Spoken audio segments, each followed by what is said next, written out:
The way it currently stands, forced labor, slavery takes precedence over rehabilitation and public safety. Oh, by the way, while the Biden administration gives reparations to everyone but freed people, look at the billions he has run over to Ukraine. We don't have black grocery stores because if you think about it now, just to get in that supply chain, it's almost unheard of. They don't want the truth to get out. Okay? I don't want to know what my family did or what all these people did and all this stuff like that. Okay? Come on. You read that 500-page report. There's this thing called white superiority and black inferiority. That mindset allows all of the behaviors that we've seen across generations. I had no idea that church I was running by every day was something my grandfather established. This is not a handout. This is a debt that is owed. You know, Allensworth was like the internet of his time in 1904, 1905. The total black population in California is about 2.6 million, and then of that, the descendants compose about 2.2 million of that. So California, with a multi-billion-dollar surplus, can absolutely afford to satisfy the international terms for reparations, beginning with compensation. Any financial obstacle that exists that impedes the success of increasing financial prosperity needs to be dealt with and eliminated. No matter where we've been, no matter what part of this fight we've been in, we've been harmed, and we've had harm done to us specifically. When I got to Los Angeles, this was some of the worst segregation I'd ever seen. And remember, I'm telling you, I'm from Mississippi. Because as you can see, I'm giving you broken history right now, you know? But I had to give it to you guys today. I said, no, I got to show them this because it's so precious and nobody really knows about it. Overnight, it's like, oh, it's no longer the quarters, now it's Lincoln Heights. Oh, so now we get to use Abraham Lincoln for our name. And you think about all the other people that they could have used, but they picked Lincoln. And I think that's sort of a stereotypical of what they do. There wasn't any black restaurants. As far as black business and weed, it wasn't none. Black people don't have that kind of luxury.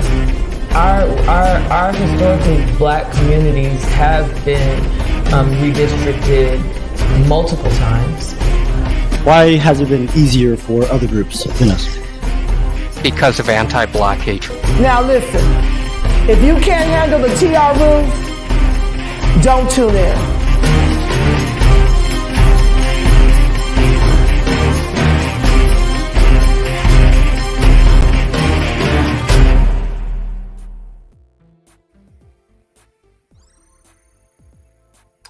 Well, I think people who are listening to this In the News segment can handle the TR rules.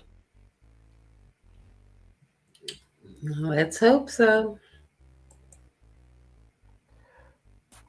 So speaking about the truth, we have some legendary entertainers and also activists, Jim Brown, and also the legendary Tina Turner have transitioned, and now they are ancestors. So I'd like to give them a rest in power and ashe. Yeah, rest in peace. Simply the best, both of them. Definitely. Also, who is Greg Capers, the Mississippi police officer who shot unarmed 11-year-old Adarian Murray?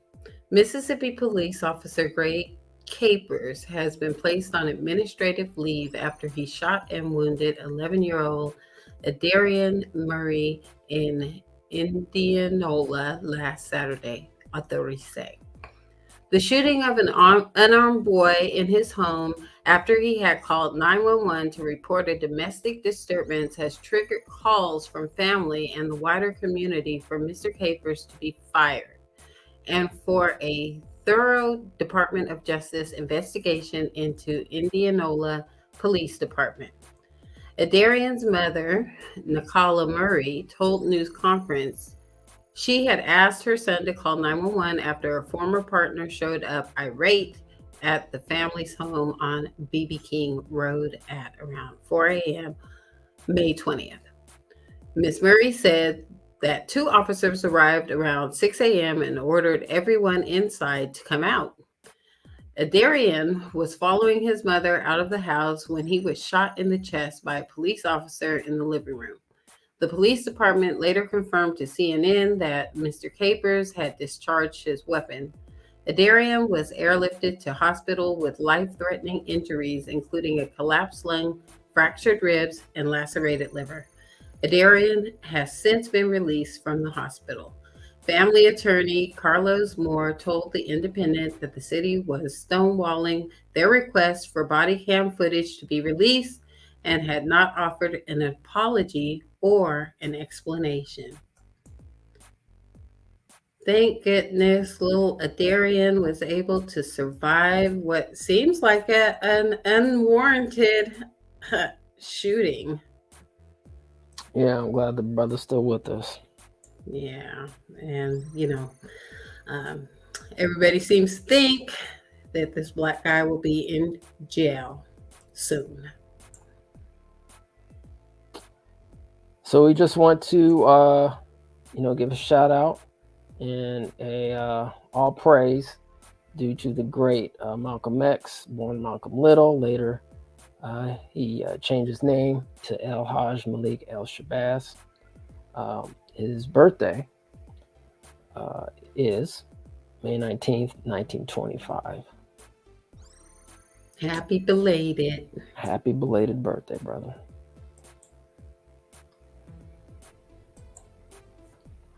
Black Chicago residents furious that migrants are being dropped off in their neighborhood, taking city resources. Black Chicago residents ripped a proposed migrant center Friday, citing a depletion of city resources for their community by accommodating the migrants as well as the potential of non-citizens voting in local elections. The residents are protesting and taking legal action to prevent Chicago from housing migrants in a closed-down high school and 2 other locations in the South Shore neighborhood, ABC 7 Chicago reported. The city is seeing an influx of more than 200 migrants a day and has taken in 8,000 since August, prompting the city to declare an emergency as migrants have taken to sleeping in police station lobbies.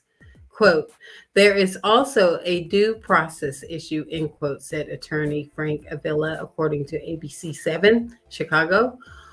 Quote, we want the refugees and the asylum seekers and migrants to come in, but we have to have areas across the city where they can go, not centralized in one community, end quote.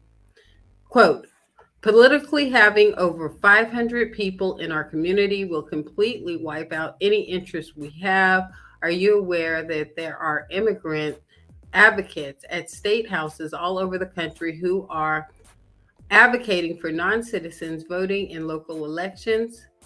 What if that happened here? That's a question mark, end quote. One resident asked in a video. Local jurisdiction in California, Maryland, and Vermont allow non-citizens to vote in local elections, according to Ballotpedia. Legislation in New York City to allow non-citizens to vote was struck down by a judge in June 2022. So it looks like, New York is at least somewhat protecting its residents, which is a good thing. Seemed like there's a lot of unconstitutional stuff that's at play right now. Right. How do you come into a country illegally and then all of a sudden can vote? It doesn't even make any sense. But I believe we have a video to go along with this. If you'll play that, see what the residents of Chicago have to say about all this. All right, let's do it. All these resources that have not come to us, now you want to overly compensate for people who never lived here before, and we need to be taken care of first and foremost before anything else happens here. Why would any leader put our black communities already riddled with crime at further risk by placing unvetted non-taxpayers steps away from our seniors, our children, and our homes we've worked so hard on our own to secure. We are at war, people. Our communities are at war.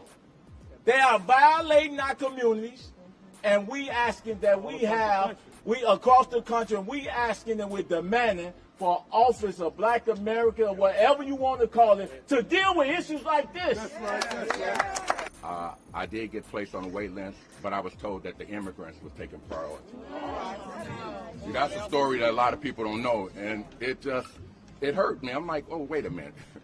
I understand we need to be humanitarian, but these people my participants are third and fourth generation Chicagoans, born, bred, fed, and raised here. My grandmother, Marcel, rest in peace, always said, Craig, charity starts at home first, and then it go abroad. Politically, having over 500 people in our community would completely wipe out any interest we have.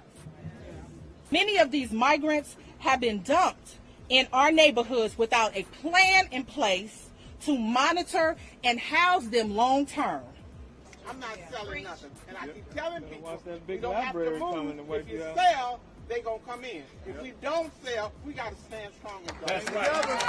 You just get started. That's right. Stand strong and keep the community together the best you can. Yeah, the elder was like, I'm not selling nothing. Yeah, taxation without representation. Right. I mean, it's the people in charge making all these sanctuary cities and then dumping them into Black communities. And when I say the people in charge, it's typically not Black people. Yep. Shout out to Carol. Says these people are undocumented illegal immigrants because they have broken the federal law. That part. All right. So what else is up? Okay. In a lot of the world, the clock has hit midnight. China is calling in loans to dozens of countries, from Pakistan to Kenya. A dozen poor countries are facing economic instability and even collapse under the weight of hundreds of billions of dollars in foreign loans, much of them from the world's biggest and most unforgiving government lender, China. An Associated Press analysis of a dozen countries most indebted to China, including Pakistan, Kenya, Zambia, Laos, and Mongolia, found paying back that debt is consuming an ever greater amount of the tax revenue needed to keep schools open, provide electricity, and pay for food and fuel. And it's draining foreign currency reserves. These countries used to pay interest on those loans, leaving some with just months before that money is gone. Behind the scenes is China's reluctance to forgive debt and its extreme secrecy about how much money it has loaned and on what terms, which has kept other major lenders from stepping in to help. On top of that is the recent discovery that borrowers have been required to put cash in hidden escrow accounts that push China to the front of the line of creditors to be paid. Countries in AP's Associated Press's analysis had as much as 50% of their foreign loans from China, and most were devoting more than a third of government revenue to paying off foreign debt. Two of them, Zambia and Sri Lanka, have already gone into default, unable to make even interest payments on loans financing the construction of ports, mines, and power plants. Unfortunate. Sounds like colonization is around the corner. Possibly. Also around the corner, Netflix is not messing around, restricts account sharing to 2 extra people. Want to share your Netflix account with multiple family members? Tough luck. Netflix this week announced it'll cost U.S. subscribers $7.99 per month per extra user to enable account sharing. But the company also quietly revealed It'll cap the paid account sharing option known as an extra member to 2 users per subscriber account. Specifically, if you have a standard plan which costs $15.49 per month, you can only enroll 1 extra family member outside your household to stream from your Netflix account. If you're on the premium plan, which costs $19.99 per month, you can add up to 2 extra members outside your household. Subscribers on the basic or ad-based plan won't be able to pay for shared access. Let's see what we have here. Invite an extra family member to enjoy all of Netflix for $7.99 a month. They get their own password, blah, blah, blah. And then also here, that's if you have a big family member with whom you're currently sharing your password. Let's see. Some of them, and then it cuts off for me. I don't know if you could read that at the bottom, but it says some of them will need to pay for their own accounts unless you all live in the same household. Okay. Sorry, sweetie. Talking to my daughter. Talking to my daughter in LA. Oh man, I know a lot of the family's gonna be like, "Dang it!" Yeah, cracking down on everything. All right, Jamie Foxx update. Jamie Foxx's co-star gives an update for the superhuman, quote unquote, actor Dominic Fishback, who co-starred with Jamie Foxx in Netflix's Project Power, has some mighty high praise for the actor as he recovers from his, quote, medical complication, end quote. The actress recently spoke with People about how she's been keeping up with the regular updates about the raised stars condition over the last few weeks, sharing, "I always just think that Jamie Foxx is superhuman, so it's almost like if I didn't hear it from somebody close, I didn't really pay any attention to it," end quote. Foxx is reportedly continuing to receive care at a Chicago-based medical rehab facility that specializes in traumatic brain injuries, spinal cord injuries, cancer, and stroke recovery. While Foxx and his family have remained mum on his diagnosis, Mike Tyson recently fueled rumors when he let slip during an interview, quote, "They said it was a stroke," end quote. However, he quickly backtracked, noting, quote, "I have no idea what happened to him," end quote. So it's like the brother is still recovering. Wow. Keep Jamie in your prayers. Definitely. Sacramento measure regarding encampments goes into effect next month. Here's what it will do. After being approved by voters in 2022 general election, part of the Emergency Shelter and Enforcement Act, also known as Measure O, became effective in December. However, another section of the measure goes into effect next month, beginning June 21. Sacramento residents are allowed to file complaints about encampments in front of their homes or, quote, unlawful storage violations, end quote, on public property. After a complaint is filed, the city must inspect the location and respond to the resident within 20 days, according to the city's website. If the city refuses or fails to respond to the violation, the resident can file an appeal with city officials. If the city is ordered to abate the violation, the city could be liable for the resident's cost and attorney's fees. How does Measure O work? The measure, which went into effect December 23rd, 2022, requires the city to provide more shelters for unhoused residents, but at the same time allowing the city to clear homeless encampments throughout Sacramento. To make the measure operative, the city of Sacramento and Sacramento County agreed to a legally binding partnership on December 6, 2022, to have respective roles to address homelessness in their jurisdictions. According to the city website, officials were required to identify and authorize 605 new emergency shelter spaces by March 23rd. What qualifies as an emergency shelter space? Measure O has specific requirements on what qualifies as an emergency shelter space. The emergency shelter spaces can be city-owned or provided by nonprofit organizations or established by contract with an owner of the property or with another government agency. However, emergency shelter spaces can't be located in certain areas such as any street, sidewalk, neighborhood park within 1,000 feet of a K through 12 school, public library, licensed daycare, preschool facility, playground, or within 500 feet of a stream or river. Now, I know you wanted me to check in on this story because it sounds like you've been seeing some clearing out of homeless encampments around town. Actually, I have.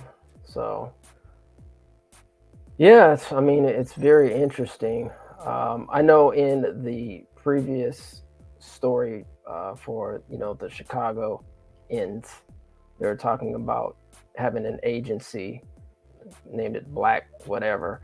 I think this is a good opportunity for, the Freedmen Agency. Oh, yeah, absolutely. Absolutely. We already got you covered, bruh, out here in California. We working on it. On it.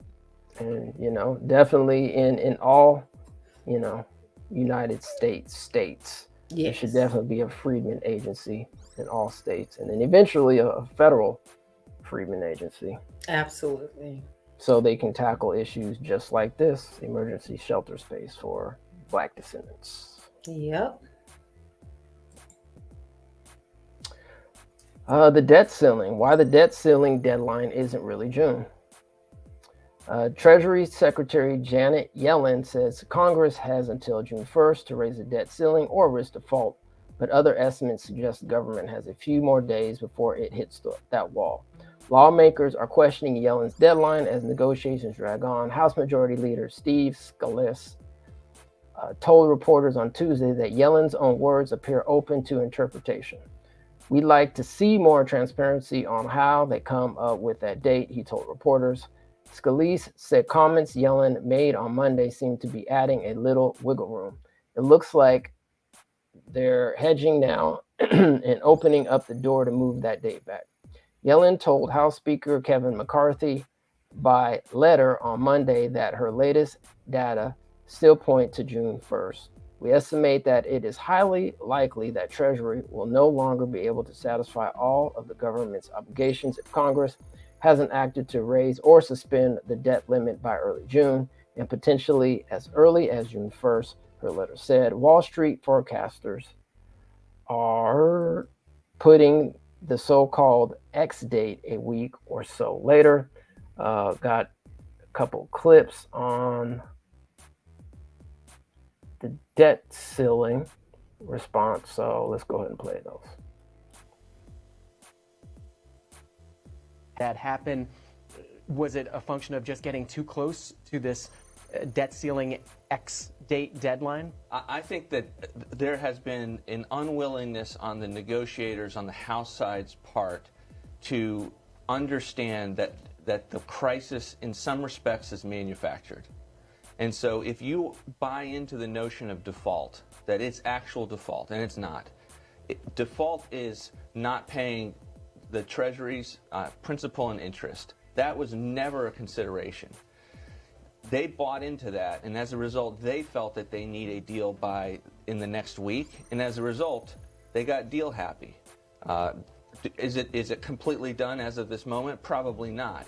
But they are still deal happy, and until they stop being deal happy, they're going to continue to have a very, very bad bill. So two prominent credit rating agencies, this in the Washington Post today, that have said they could downgrade the U.S. government's AAA debt rating in case of default, already taking action. Morningstar noted in a research report yesterday that they placed the U.S. debt in review with negative implications, noting that it could decide on a downgrade even if there is a deal that comes together. Fitch said when... And here's another clip. Explains a little bit more about the debt ceiling. Here we go. Caps so that if you want to go up on defense, you have to ratchet up on non-defense. They don't even get rid of the IRS expansion. They remove a portion of it, and then they spread it around to other non-defense agencies that you're then supposed to be trying to cut at the same time. And so from the standpoint of where the House was, $5 trillion in spending cuts, doing a third of what's necessary to get to a balanced budget, using this opportunity in a tremendous way, this does none of that thing.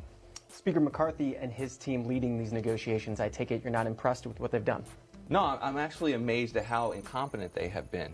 They have never been in a stronger place. They have passed a bill that this town and the country did not think that was possible. They kept their team together. They had 75-25 polling to their backs.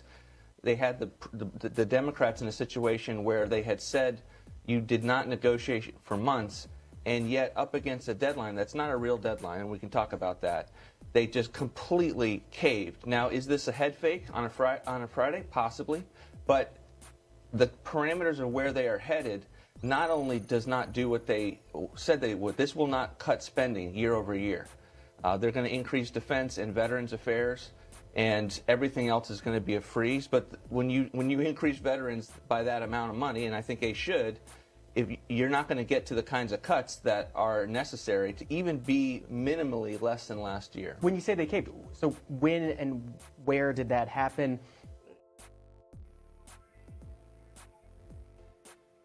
It does sound like he's too worried about it. Yeah, I mean,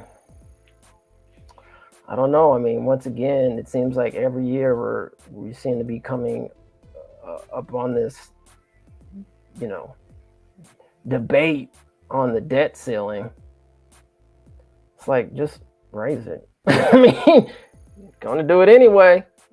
Exactly. So, I mean, like I said, the guy talking didn't seem too concerned about it. I heard things like manufactured crisis, fake deadlines. They'll be able to get it done. Just like I have faith that they'll be able to find the money when it's time to pay reparations. Absolutely. All right. Speaking about finding money, Sacramento County Supervisors approved big pay raise for themselves.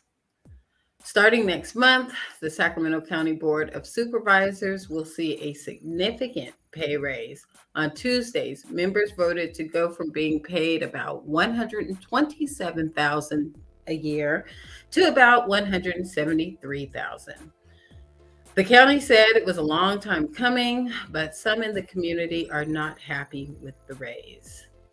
Quote, I'm a former civil service California state employee who are, I'm thinking, primary citizens of Sacramento who don't make anywhere near that, end quote, said a Sacramento County resident. Some people who spoke with ABC 10 felt the raise was too high. However, according to the county's salary levels for the board have not been reviewed for market comparatively since 1991. The county therefore hired a consultant to do a study. Quote, it was really just a data-informed view, end quote, said Doug Johnson, vice president of Ralph Anderson and Associates. However, some people feel the money could be going to a bigger problem. Quote, have you driven our streets? Yes, the potholes and things like that going on. Just look at the homelessness issue, end quote, said Ed Ryan, a Sacramento County resident.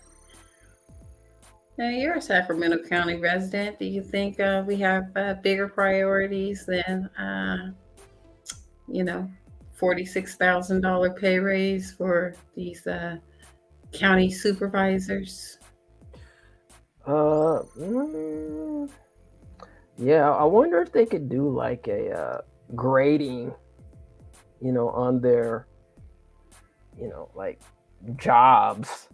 What do they call those when you performance review or some sort? Performance review. Maybe they should get a performance review from. Yeah, that's what I'd like to see. That's what I'd like to see. And how you gonna be able to vote for yourself to get a raise? I know. Let's vote for ourselves. Yeah. So I'm just going to post this real quick. Speaking of Sacramento, there is some rumors going around that they might be having a commission here to study or even possibly give reparations for Black descendants. So if you hadn't had a chance to check out the interview that our good brother Antonio Harvey did from California Black Media and the NAAC president in Sacramento, Betty Williams, did check that out. And also we captured some footage. I think it's part 1 and part 2, a local Black owned cafe in Sacramento called Drips. If you have a chance, check that out as well. Yeah, check it out. See, I will vote yes for that. I'll vote yes. Kept the check on them reparations check. Yeah, definitely. All right, so looks like the Oath Keepers are in the news. Oath Keepers founder Stewart Rhodes sentenced to 18 years for seditious conspiracy in January 6th attack.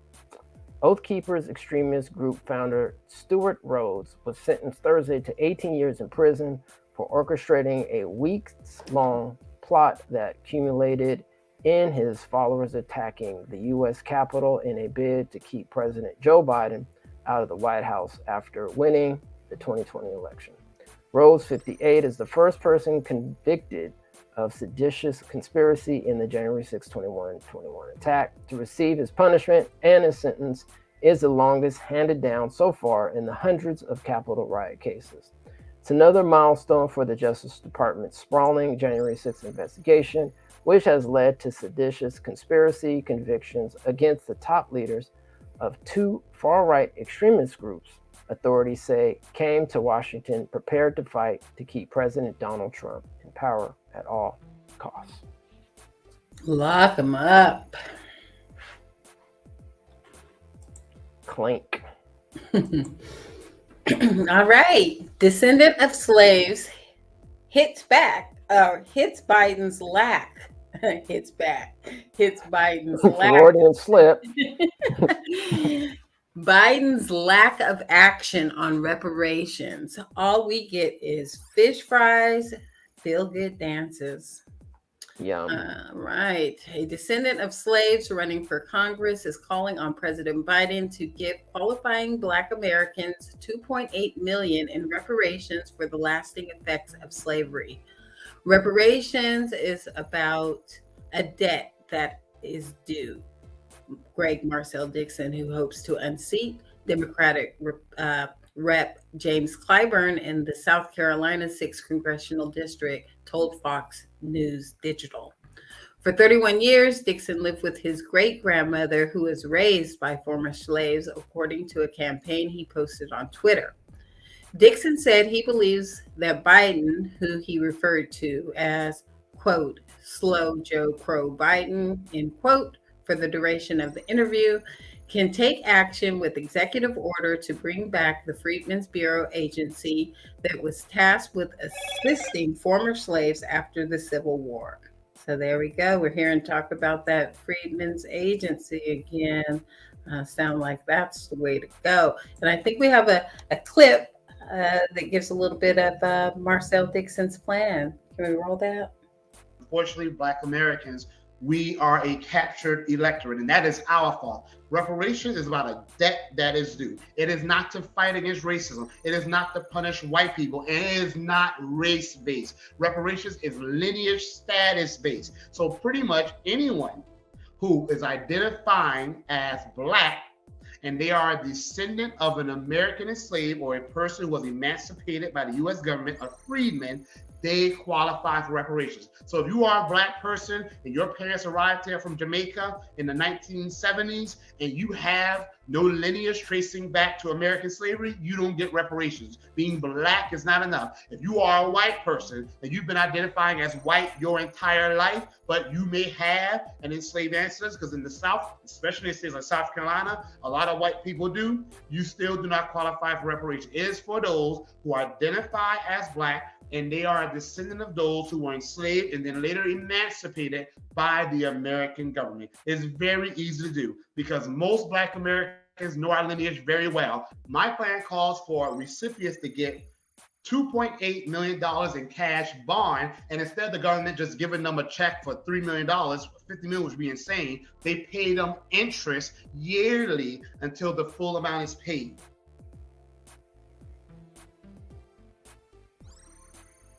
Interesting.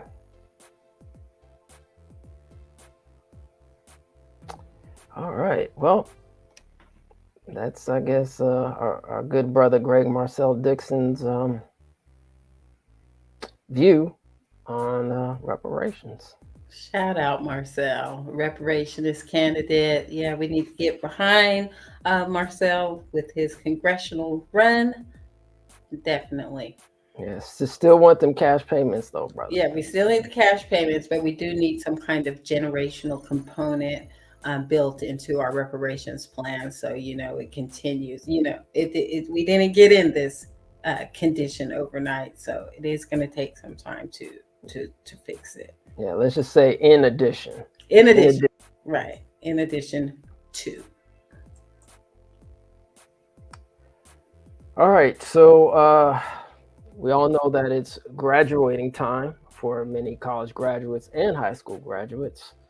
So let's go check out this article. Why white students are 250%. Let me repeat that. Dang, 250. White students are 250% more likely to graduate than black students at public universities.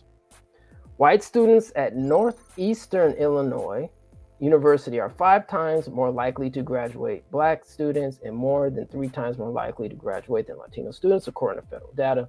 The problem is pervasive nationally. White students at public colleges are 2.5 times more likely to graduate than black students. In some states, the graduation rate gaps are particularly acute. At every 4-year public college in Illinois and Missouri with data available, for example, there was a gap of at least 14 percentage points between white and black students in 2019. The state of Illinois has the sharpest disparities between black and white students and ranks 4th worst for a gap between Latino and white students. So, here we go. Chicago's having its own issues right now, and we're talking about, on many levels, and this, Jesus, 250%. Yeah, how much do you think that is due to economic reasons? People just can't afford to continue. I don't know the numbers on that. That would actually be a good, research, but just guesstimating. That's, for the most part, I think that's pretty much what it is. You just can't afford to go to college. Right, exactly. Other extenuating circumstances. Yeah. All right, y'all see this mess, fam? Organization releases statement after Juneteenth event banner spurs controversy. And this is Greenville, South Carolina. An event banner in downtown Greenville is sparking some controversy. The banner, created by a nonprofit organization hosting a Juneteenth event, reads, quote, "an upstate celebration of freedom, unity, and love," end quote, showing an image of a white man and woman. This controversy started with one picture of the banner circulating on Facebook, Twitter, and Instagram. Since Tuesday, the photo has spread with hundreds of posts, comments, and many more questions. Quote, "I was appalled," said Greenville activist Bruce Wilson from Fighting Injustice Together. Quote, "I was saddened and I was angry," end quote. Wilson has hosted Juneteenth events in Greenville since 2020. Although he's not hosting events this year, he said everyone should celebrate the holiday as it marks a day of Union General inform the last enslaved Black Americans they were free 2 years after the Emancipation Proclamation was signed. Quote, "We have to remember that Juneteenth is what Juneteenth is about," end quote, Wilson said. Quote, "It's about freedom. It's about the freedom of slaves," end quote. He says the banner is a misrepresentation. Quote, I'm the first to say that white America can celebrate Juneteenth. I just don't think white America should be the face of Juneteenth. And I think that's where the disconnect is, he said. The banner is one of 50 currently downtown. The other banners depict different ethnicities, including Black, white, Hispanic. They didn't want to go on camera with us, but organizers said their vision is to promote diversity and inclusion. Since this is a privately organized event, not sponsored by the city of Greenville, when we asked for comment, city officials said, quote, the city is not organizing or managing the event, end quote. The city didn't want no parts of this. It was moonwalking. Well, hey, this is what I can say about that ad. At least they got the Juneteenth colors correct. I mean, I probably would have preferred to see the Pan-African colors on this, tell you the truth. Oh, gosh. Yes. You know, Shannon says, look like a JCPenney's ad. Yeah. Possibly. All right. Next. Shout out to our Tuskegee Airmen. Tuskegee Airmen celebrates 100th birthday by embarking on a cruise. Lieutenant Colonel James H. Harvey III, who was among 1,007 documented pilots trained at then Tuskegee Institute for Aerial Combat during World War II, set sail from Seattle to Alaska. Born in Montclair, New Jersey on July 13, 1923, Lieutenant Colonel James H. Harvey III set off on I don't know what that says. I believe it's some type of cruise to Alaska as part of an early commemoration of his 100th birthday, according to a Princess Cruises news release. During World War II, Harvey and other Black pilots shattered racial barriers in the military. They were among 1,007 documented pilots trained at Tuskegee Institute for Aerial Combat as members of the 332nd Fighters Group's 99th Squadron, famously known as the Red Tails. In 2006, all of the Tuskegee Airmen received Congressional Gold Medals. If anyone hasn't seen the movie Red Tails, that I believe was produced and maybe even directed, I want to say, by George Lucas, I do highly recommend watching that movie. From my understanding, the studios did not want to fund that movie, so George Lucas put up his own money to make that. So if you have a chance during this Memorial Day weekend, go just, check out the Red Tails. It's actually a good movie. Okay, check out Red Tails, and happy centennial birthday. Yes, happy centennial birthday, brother. And as we all know, it is a holiday weekend. We are commemorating Memorial Day, the overlooked Black history of Memorial Day. According to Pulitzer Prize winner David Blight's 2001 book, Race and Reunion, the Civil War in American Memory, a commemoration organized by freed slaves and some white missionaries, took place on May 1st, 1865 in Charleston, South Carolina, at a former planters racetrack where Confederates held captured Union soldiers during the last year of the war. At least 257 prisoners died, many of disease, and were buried in unmarked graves. So Black residents of Charleston decided to give them a proper burial. Man, shout out to the ancestors once again. Yeah, ashe to the ancestors. All right, and in more celebration news, it looks like NAASD is putting on a Juneteenth Wave of Freedom Jubilee Weekend. That's happening June 16th through 19th in Houston, Texas. Looks like there is a QR code where you can go to get more information, or I would suggest swinging by the NAASD Twitter page for more information if you're in the Texas area. want to attend.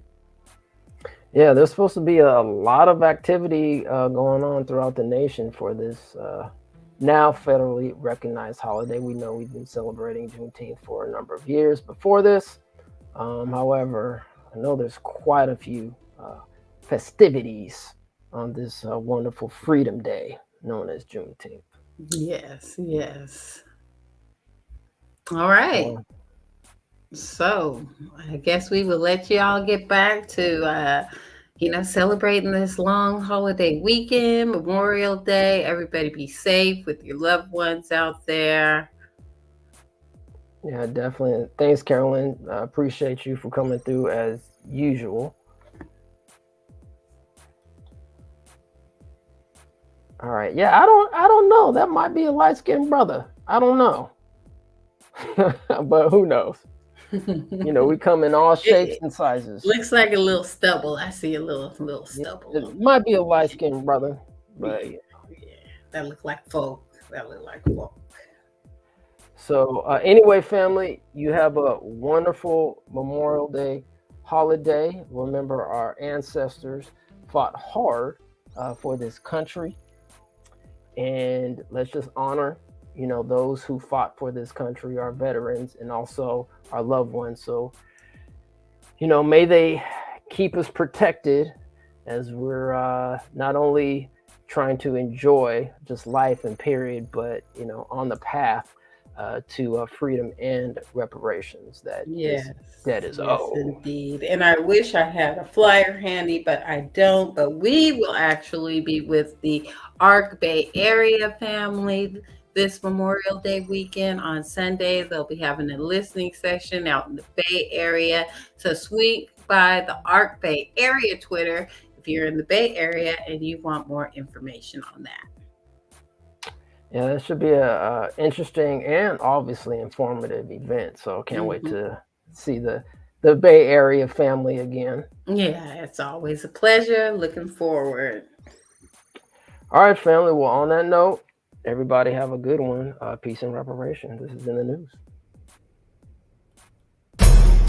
The way it currently stands, forced labor, slavery takes precedence over rehabilitation and public safety. Oh, by the way, while the Biden administration gives reparations to everyone but freed people, look at the billions he has run over to Ukraine. We don't have black grocery stores because if you think about it now, just to get in that supply chain, it's almost unheard of.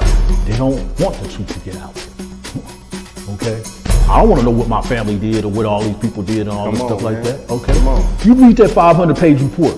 There's this thing called white superiority and black inferiority. That mindset allows all of the behaviors that we've seen across generations. I had no idea that church I was running by every day was something my grandfather established. This is not a handout. This is a debt that is owed. Allensworth was like the internet of his time in 1904, 1905. The total black population in California is about 2.6 million. And then of that, the descendants compose about 2.2 million of that. So California, with a multi-billion-dollar surplus, can absolutely afford to satisfy the international terms for reparations, beginning with compensation. Any financial obstacle that exists that impedes the success of increasing financial prosperity needs to be dealt with and eliminated. No matter where we've been, no matter what part of this fight we've been in, we've been